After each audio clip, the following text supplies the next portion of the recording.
So FRQ number 3 gives us this system here, and it asks us to draw a free body diagram of the forces acting on this object here. So if we draw the object as this ball here, we see that we have two tensions pulling it towards a pole in the middle here, tensions like that, and we have a force of gravity of the ball, of course.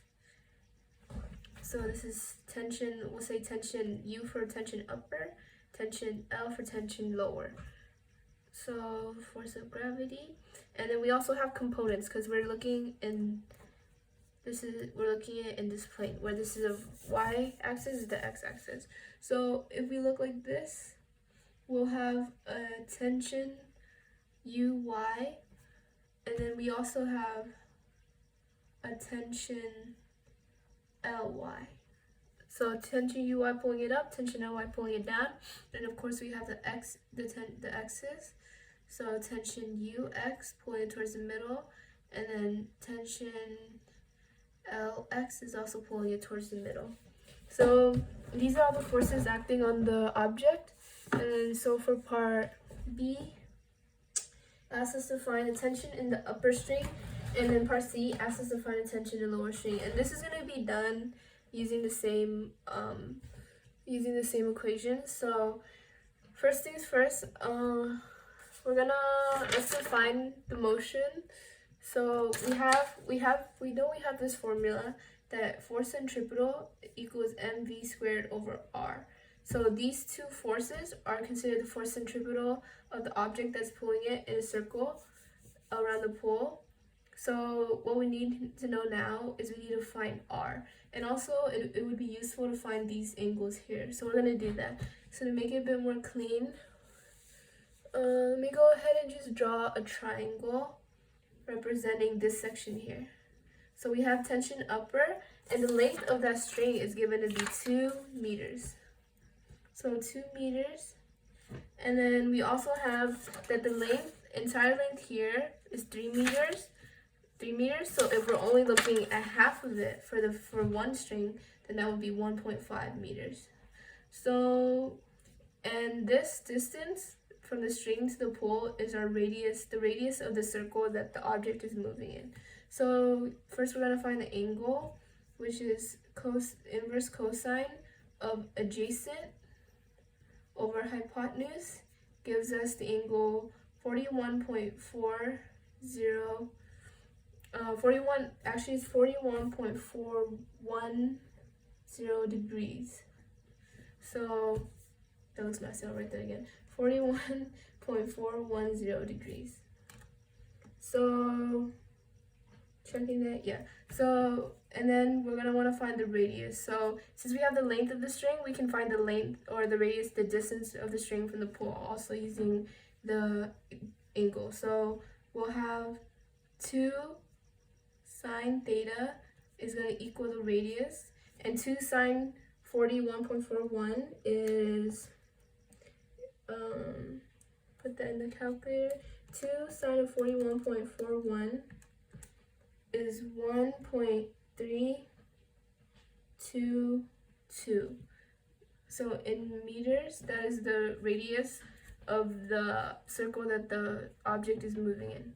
So again, we're going to move, since we have our radius now to be this and our angle to be 41.41, we can use this formula.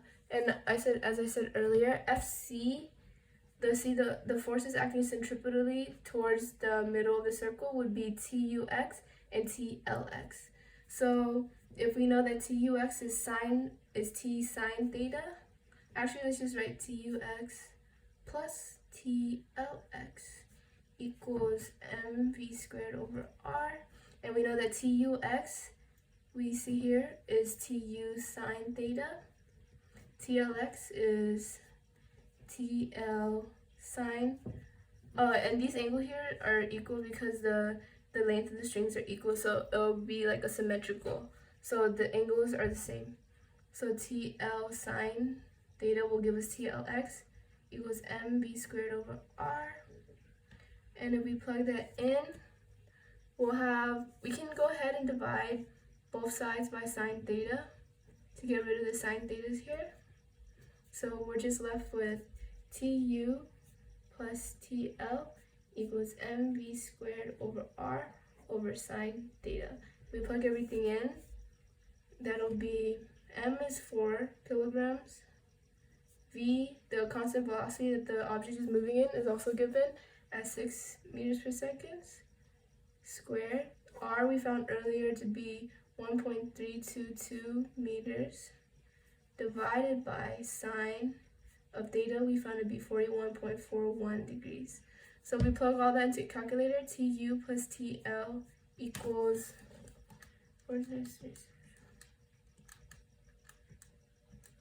sine of 41.41. We have 164.679. So we have this relationship set up here, and we're actually going to need to isolate for just one of the variables because we're going to plug this into a different equation. So since we want to find T upper first, might as well isolate for that. So Tu equals 164.679 minus TL. So that's the first equation. Another equation we're going to have involves, grab another piece of paper. It involves the forces acting in the y direction, and we can also use that relation to find tension.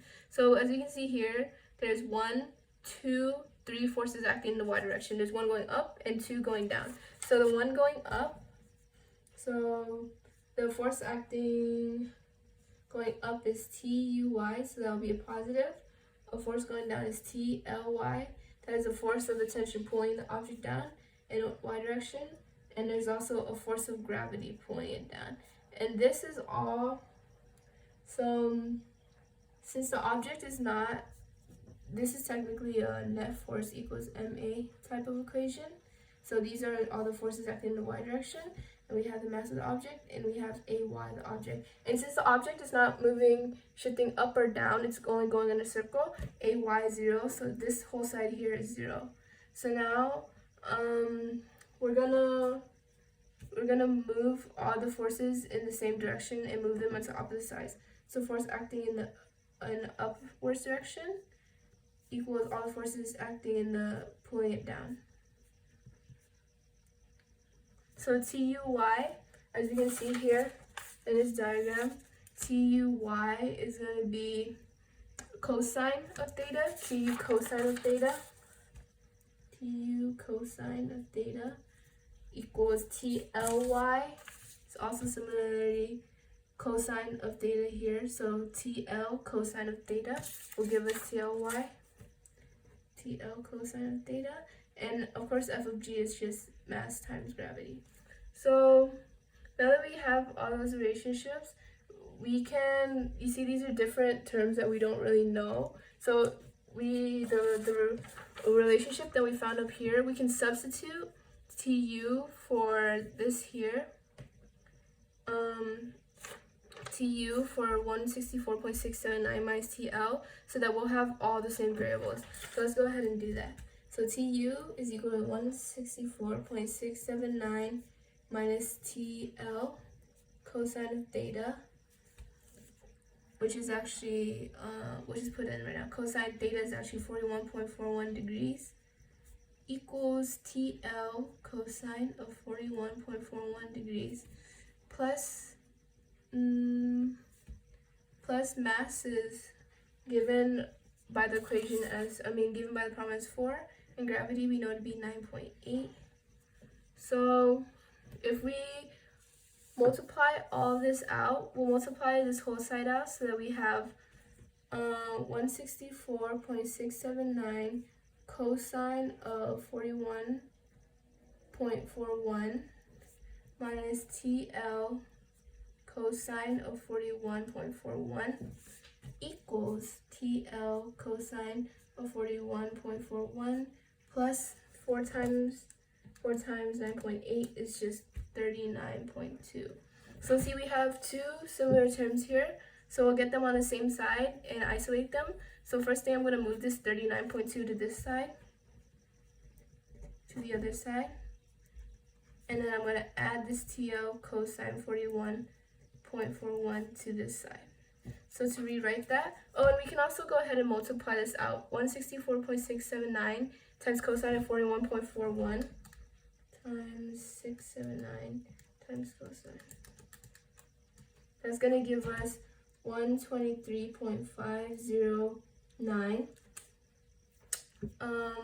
minus 39.2 equals, see, it's going to be TL cosine 41.41 plus another TL cosine 41.41.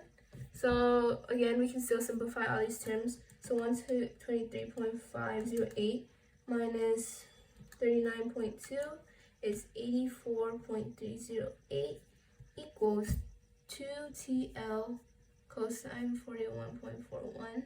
So isolate for that TL, divide by 2 cosine 41.41 on both sides. And we'll have that TL equals 4.308.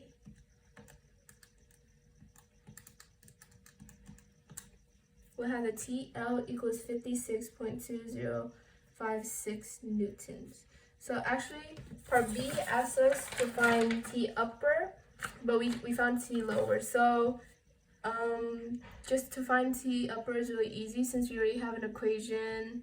We can use any equation that we already have established. So if we go back to this equation that we had used in the beginning, TU equals 164.679 minus TL. We can go ahead and plug in TL now. So T upper equals 164.679 minus TL, we just found to be 56.206. Plug all of that in. Minus 56.206. T upper is 108. Sorry. So T upper is 108.473 newtons. And that is part B. Yeah. And part C, we did all this work here. We already found it. TL equals 56.206 newtons. That is part C. So we're done with that. Now we have to do part D. It's calculate the angular velocity of the object. And this is really easy since we know that part D, we know that V equals RW. So linear velocity equals radius times angular velocity. And we're already given the linear velocity to be 6 meters per second, and we found R earlier in part A to be 1.322 meters. So R is 1.322 meters. So now to find angular velocity, just divide both sides by 1.322. We'll have the angular velocity equals 6 divided by 1.322. So angular velocity of the object is 4.539 rads per second. That is the angular velocity. So that's part D. And then part E asks us to find how much time it would take for the object to complete 10 revolutions. So we can go ahead and convert revolutions into like a linear distance by doing, so if 10 revolutions, each revolution is the circumference of this circle here. So if the circumference of a circle is 2 pi r, we'll multiply that by 10 to find the linear distance that the object travels for each time it goes 10 times around the circle. So 2 pi r we know is to be 1.322 times 10. So the linear distance is 2 times pi times 1.322 times 10 is 83.064 meters. And since this is a linear distance, we're going to want to use the linear velocity of the object to determine how much time it took. So if we divide the distance, 83.064 meters, by the velocity of the object, then we will get time. So 83.064 divided by 6, it took 13.844 seconds for the object to travel 10 revolutions, or 10 circles. And part F says to calculate the frequency of the object. And we actually know that frequency can be defined as the number of circles per unit of time, or numbers of revolutions per unit of time. And in this case, the revolutions is the circle, and then the unit of time is the second. So if we say that if we already established up here that it took 10 revolutions, it took 13.844 seconds to go 10 revolutions. And if we want to find the frequency, which is revolutions over time, it'll be 10 over 13.844. I'll write the frequency out. Rev over time equals revs. Our time here is seconds. So 10 revs over 13.884 seconds is 10 divided by 13.884. So the frequency of the object is 0.722 revolutions per second. And that is it for FRQ 3.